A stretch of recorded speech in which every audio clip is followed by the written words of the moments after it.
नमस्कार, आप देख रहे हैं न्यूज प्लस 21। मैं हूं आपके साथ ललिता चक्रधारी। देखिए देश विदेश व राज्य की 10 प्रमुख खबरें।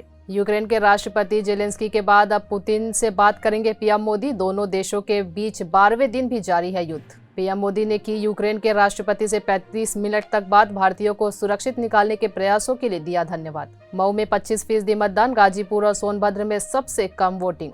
यूपी इलेक्शन पर मुसलमानों से जुड़े सवालों पर बोले सीएम योगी, वे मुझसे प्यार करते हैं, मैं भी उनसे करता हूं। मनी लॉन्ड्रिंग केस में फंसे नवाब मलिक के इस्तीफे की मांग पर अड़ी बीजेपी, विधानसभा के बाहर किया प्रदर्शन। छत्तीसगढ़ विधानसभा बजट सत्र में राज्यपाल 40 मिनट गांव, खेती और ग्रामीण अर्थव्यवस्था पर बोली। बृजमोहन बोले, आपसे असत्य कथन करवाया गया।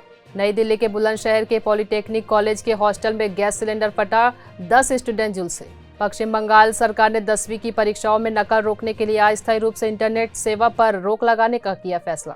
पंजाब चुनाव के लिए गृह मंत्री अमित शाह से मिलने पहुंचे कैप्टन अमरिंदर सिंह। सीबीआई ने एनएसई की पूर्व सीईओ चित्रा रामकृष्ण को किया गिरफ्तार। ऐसी ही जानकारी से लगातार अपडेट रहने के लिए हमारे चैनल को लाइक और सब्सक्राइब करना ना भूलें। नोटिफिकेशन के लिए बेल आइकन जरूर दबाएं। देखते रहिए न्यूज प्लस 21, आपके हक की बात।